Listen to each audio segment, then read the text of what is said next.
بسم اللہ الرحمن الرحیم۔ ایک عجیب مقدمہ حضرت عمر کے پاس آیا۔ حضرت عمر کہنے لگے میں اس کا فیصلہ ہی نہیں کر سکتا۔ مقدمہ عرض کروں آپ کی خدمت میں؟ دروشی پڑھیے ایک دفعہ بلند آواز۔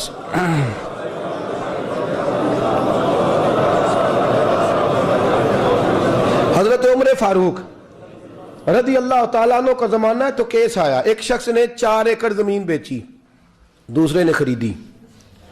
جس نے بیچی وہ کسان نہیں تھا، کوئی اور کام کرتا تھا۔ اس نے کہا میرے پاس فارغ ہے، میں تو کاشتکاری نہیں کرتا، تو ایک کسان نے خرید لی۔ توجہ ہے میری بات پر؟ وہ کسان ہل چلا رہا تھا، پہلے دن ہل چلایا تو اس کھیت کے اندر سے خزانہ نکل آیا۔ کھیت سے خزانہ کس کا ہے یہ؟ جی بھائی جی دی سڑک لنگ جائے نا وہ آندہ ہے اور میں دینی نہیں تسی بیانہ واپس لو۔ اب تو سڑک گزر گئی ہے، مجھے تو پتہ ہی اب چلا ہے کہ یہاں ہاؤسنگ سوسائٹی آنے والی، میں تو نہیں دیتا ہی، رکھ لیں آپ۔ کیا نکل آیا؟ ہیرے جواہرات چاندی لال نکل آئے۔ اب اٹھا کے نا وہ شخص نکلا ہے وہ رکھ لیتا، سنبھال لیتا، کیا ضرورت تھی؟ ویسے بھی لوگ تو پیسے بتاتے ہی نہیں کتنے۔ اٹھا کے نا وہ خزانہ تو جس نے بیچے تھے اس کے گھر چلا گیا، کہنے لگا میں نے زمین خریدی تھی، خزانہ نہیں خریدا تھا، تیرا ہے، تو لے لے، تیرا ہے، رکھ لے۔ وہ بھی صحابی رسول ہے، میرے نبی نے دنیا کی محبت کھینچ ڈالی ہے دلوں سے۔ وہ کیا کہنے لگے؟ کہنے لگے میں نے تو 4 ایکڑ سے بڑی مشکل جان چھڑائی ہے، تو اب پھر دولت لے کے آ گیا ہے۔ اس نے کہا یہ تیرا ہے، تو ہی رکھ، میں نے زمین بیچی تھی تو جو اس کے اندر تھا وہ سارا ہی تیرا ہے، بیچ ڈالا تھا۔ کہنے لگا نا میں نے زمین خریدی ہے، خزانہ نہیں خریدا۔ وہ کہنے لگا لا بھائی میں نے تو ہر شے بیچ دی ہے، اس میں سے پھل اگے پھول نکلے وہ سارے۔ جاگ رہے آپ لوگ؟ آنکھوں ہے ہی کام جاگرن والا ہے، یہ ہوتا ہی نہیں۔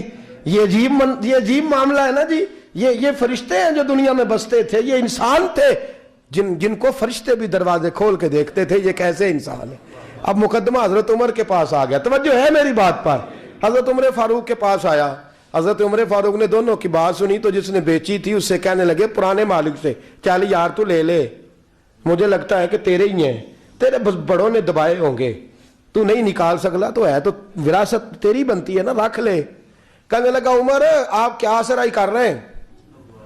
اگر یہ بات غلط ثابت ہو گئی اور قیامت میں مجھے اس خزانے کا حساب دینا پڑا تو آپ میرے ساتھ اٹھیں گے نا، میرا بوجھ اٹھائیں گے نا؟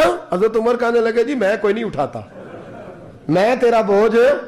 اب وہ جس کو بیچا تھا حضرت عمر کہنے لگے بھائی اس نے تو تجھے دے دیا تھا، اب تیرا ہے تو رکھ لے۔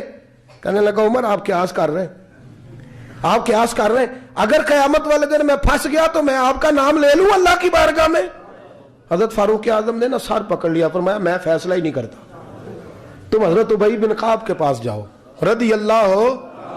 حضرت ابی بن کعب کے پاس آئے اور آ کے ان دونوں نے کہا حضرت جی ہمارا ایک کیس الجھ گیا ہے۔ فرمایا وہ کیا؟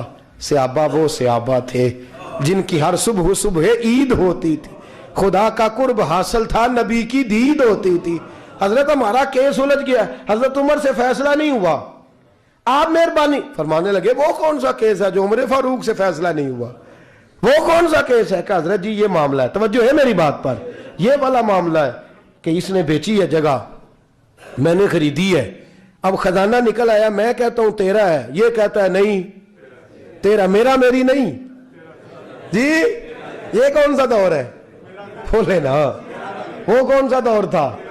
خیر الناس من ینفع الناس، لوگوں میں بہتر وہ جو لوگوں کے لیے نفع بخش۔ یہ کہتا ہے خزانہ تیرا ہے، میں کہتا ہوں نہیں، تو کون سا دور ہو گیا؟ تیرا تیری کا۔ حضرت سیدنا ابی بن کعب رضی اللہ تعالیٰ عنہ نے سر جھکا لیا، کہنے لگے میں فیصلہ کیا کروں، میں بہت بڑا قاضی ہوں پر یہاں میں بھی الجھ گیا ہوں، اب فیصلہ سنو، خوبصورت فیصلہ۔ حضرت ابی بن کعب اس سے پوچھتے ہیں بیچنے والے سے تیرے بچے کتنے ہیں؟ کہنے لگا جوان بیٹا ہے۔ خریدنے والے سے کہتے ہیں تیرے کتنے بچے ہیں؟ اس نے کہا جوان بیٹی ہے۔ کہنے لگا میں ان دونوں کا نکاح کر کے سارا سامان انہیں جہیز میں دے دیتا ہوں، ان کا نکاح کر کے سارا کچھ انہیں جہیز میں دے دیتا ہوں، تیرے گھر بھی آ جائے گا، تیرے گھر بھی۔ یہ فیصلہ سیدنا ابی بن کعب رضی اللہ تعالیٰ عنہ نے دیا۔ لوگ رو رہے تھے، کہہ رہے تھے کیا بات ہے اس فیصلے کی، کیا بات؟ ایک نوجوان تھا مینا کے بازار میں، دوڑا جا رہا ہے، ایک بابا جی اس کو ملے، بزرگ، تو ان بزرگوں کے اس نے, توجہ ہے میری بات پر آپ, ان بزرگوں کی تھیلی اس نے اشرفیوں والی چھین لی, چھین کے دوڑ گیا, کافی آگے چلا گیا تو گر گیا, جب گرا تو نظر آنا بند ہو گیا.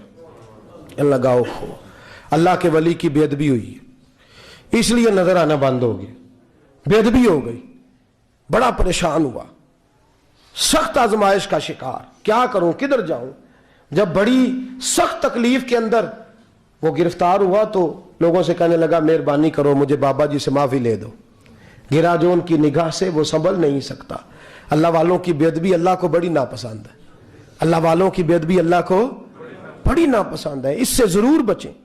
اللہ تعالی ہمیں بچنے کی توفیق عطا فرمائے. پکڑ کے بابا جی کے پاس لائے, بابا جی معاف کر دیں آپ کی وجہ سے آنکھیں چلیں گی. بابا جی کہنے لگے نہیں میں نے تو بد دعا دی نہیں. تو وہ کیسے؟ کہنے لگے میرے ساتھ جب کوئی مسلمان زیادتی کرتا ہے تو میں فوراً ہی معاف کر دیتا ہوں. کہا جی میرے لیے دعا کر دیں. دعا کی, بابا جی کی آنکھیں ٹھیک, بابا جی نے دعا کی, نوجوان کی آنکھیں صحیح ہو گئی. لوگ چلے گئے تو وہ نوجوان قریب بیٹھ گیا, کہنے لگا بزرگو آپ نے جو کہا میں نے مان لیا, پر ایک بات میری سمجھ میں نہیں آئی. کہا وہ کیا؟ کہا آپ کہتے ہیں میرے ساتھ کوئی مسلمان بھی زیادتی کرتا میں فوراً معاف کر دیتا ہوں. فوراً تو معافی دی جاتی نہیں, دی جا سکتی نہیں, تھوڑی دیر تو بندے کے دل کو تکلیف رہتی ہے. آپ نے جو نہیں نا بات, لوگ بریکی میں جاتے ہیں نا بہت سارے. کہا جناب بندے کے دل میں تھوڑی دیر تو تکلیف, بھئی کوئی لڑائی ہو جائے تو کہتے ہیں ابھی نہیں میں نے جانا, ذرا بات ٹھنڈی ہو جائے گی تو پھر, ابھی تو بڑی چوٹیں لگی ہیں, بڑا مسئلہ بنا ہے. یہ شعوری طور پہ لوگ ایسا کرتے ہیں. کہا فوراً کیسے آپ نے معاف کر دیا؟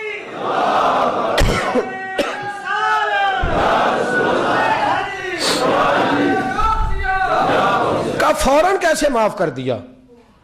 تو بابا جی کہنے لگے مجھے اپنے نبی سے پیار ہی بڑا ہے صلی اللہ علیہ, ہم عشق کے بندے ہیں, کیوں بات بڑھائی ہے, محبت بڑی ہے رسول رحمت سے, پر میں کیا بات ہے.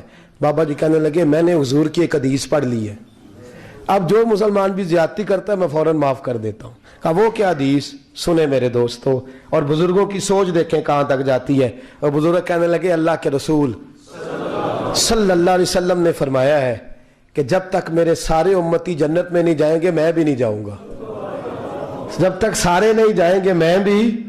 تو بابا جی کہنے لگے دیکھنا تیرا میرا جھگڑا ہے, اگر یہ جھگڑا حضور کے پاس جائے گا, اللہ کی بارگاہ میں جائے گا, پھر اس کا فیصلہ ہوگا, پھر یہ مقدمہ لڑے گا, پھر یہ کیس چلے گا, جب فیصلہ ہوگا تب تک میرے رسول پاک جنت میں نہیں جائیں گے, بیٹھے رہیں گے. تو میں اپنے نبی کو تکلیف تو نہیں نہ دے سکتا, میں اپنے رسول کو بٹھائے رکھنے کی آزمائش تو نہیں نہ دے سکتا. لہذا جو مسلمان بھی زیادتی کرتے میں فوراً ہی معاف کر دیتا ہوں تاکہ میرے محبوب کو کوئی تکلیف. میں تیرے اور اپنے بارے میں سوچ نہیں رکھتا, میری سوچ تو ہر وقت ذات رسالت پہ لگی رہتی ہے, میرا ذہن تو ہر وقت میرے محبوب کی طرف لگا رہتا ہے, ہر وقت میں حضور کے بارے میں ہی سوچتا رہتا ہوں. ملی سوچ